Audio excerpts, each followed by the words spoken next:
Democrat? A great question. There was a unique exception made when the two Florida representatives were sworn in earlier this year after winning a special election. A month ago, and now he's not appointing. There's just some times when I would agree to which he's out of his depth is really clear, and this is one of them. Just do it. That was News Nation anchor Leland Bittert, who joins us now. He's the author of the new book, Born Lucky, which is a New York Times bestseller.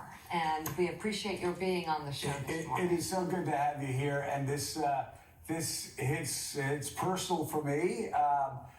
Because I've got a son with Asperger's.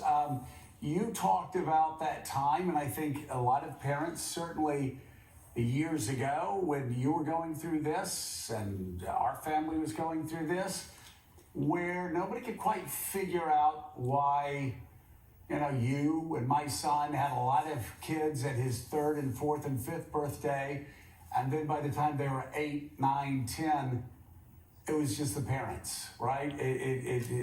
Talk about that tough transition and what your father did to step in to help you so much. Good morning, and thank you. I think you understand the struggle that my father went through and so many parents are going through. And Born Lucky is proof for every parent with a kid who is struggling that they're not alone. And it's proof for every parent of a kid who's having a hard time that there is so much they can do. When I was about 5, my parents were told they needed to have me evaluated. Took me to one of those medical testing centers, linoleum floors, old magazines, bad coffee. And the woman came back and said, look, we don't know what's going on inside his head. He has terrible behavioral issues. If someone touches him in line, he'll turn around and slug them. Obviously, birthday parties were not something I was invited to. Said terrible sensory issues, anything that I would wear that wouldn't feel good, I had a really horrible time with, and terrible learning disabilities. My IQ spread was 70 points, half genius and half, in the parlance of the day, mentally retarded. A learning disability is a 20-point spread. And Joe, I'm sure you understand this. My father, when asked, what can I do, was basically told there's not much, sort of good luck, and you got to meet him where he's at. And Born Lucky is the story of my dad deciding, I am not going to adapt the world to my son. I am going to work every hour, really, to adapt my son to the world. And your dad, and by the way, I just want to underline this. We all, when we grew up, we had kids that we went to school with that seemed quirky, a little off. I think back now to friends in middle school and high school that we say, what's wrong with him? It ends up, again, on the maybe they were on the spectrum, maybe like as you say in the book, maybe it's ADHD, maybe it's things that weren't diagnosed, and your father was facing the same thing, and he made an extraordinary decision. Talk about the decision your dad made. In Born Lucky, Dad said that he knew that the only chance I had and the only friend I would have was him. So he stepped away from his job and became this full-time parent coach. And part of it was to teach me social skills. We would go out to a lunch. Obviously, I didn't have anything to do because I didn't have any friends on the weekend. So he would take me to lunch with somebody like you, Joe. I would have loved it. I love talking about current events and the like. And if I would start talking too much, he would tap his watch. And that was my cue to stop talking, number one, but to bookmark it. And then we would go back and say, okay, when Mr. Scarborough was talking about his weekend plans, why did you bug him about how many questions he gets to ask in every guest segment? What was he thinking about? What was the emotional connection you could have made with Mr. Scarborough about what he wanted? So it was that teaching of the social skills. And at the same time, it was putting me back together every night. I would come home from school every night, humiliated, bullied. 8th grade, a teacher in art didn't think I was going to become Picasso, and he said in front of the entire school or art class, if my dog was as ugly as you, I would shave its rear end, didn't say rear end, and make it walk backwards.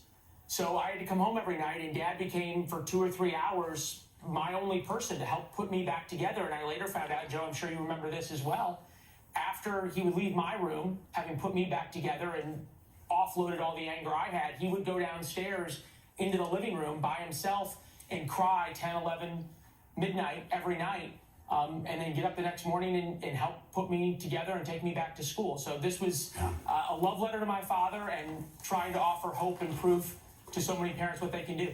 I was going to say, what this book shows, and what I learned also with Andrew, it's so funny, you're talking about your dad talking through things. I remember when I'd pick my son up in middle school, he'd walk in, he'd get into the car, and he'd just blurt out the first thing on his mind. Maybe it was, hey, they're bagpipes on Blink 182's new album, and da-da-da-da-da.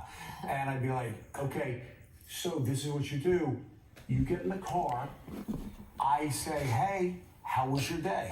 Tell me, think about the one thing that you like the most about the day.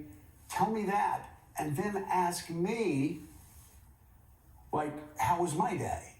And then, and I'm sure that sounds very familiar to you, but what shocked me was the next day he asked the question. Yeah. This is doable. This is doable if you teach these skills, right? No, it's absolutely right. And Joe, I think it's proof what you're talking about how much parents can do, and they're not told that, right? They're told, hey, meet your son where they're at. You know, this is just who they are. And much like you, my dad said, I believe my kid can be more. And this is proof that every parent has that power. And I think it's also proof what you may have thought, and what my dad certainly thought, was how alone he felt, right? In this diagnosis. And I asked my dad, who didn't want to write this book, you know, this is the darkest, most awful times of my life. Going to therapy on national television is not fun. I never went to therapy. I never talked about this stuff. But I asked my dad right before we turned in the manuscript, when he was really worried about sharing some of this, if when I was diagnosed, that woman had said, hey, I've got this book for you, rather than saying, there's not much we can do, how would you have felt? And my dad said, it would have changed my world. I would have read it every single week. So that's why I was willing to do this and try to talk about it. That's amazing. That's amazing. And the amazing. key, and one of the many keys in the book is how your dad, Leland, worked with you in real time. Yep. So, and that's you can't just say, do these skills. You have to catch the moment. Over and over again. Teach and teach. The new book, Born Lucky. Wow, it's A fantastic. dedicated father, a grateful son, and my journey with autism. It's available now. News Nation anchor and chief Washington correspondent, and now a New York Times best-selling author, Leland Vittert. Thank you so much for coming on the show today. It's great to see you. Great book. We're going to sneak in a quick break.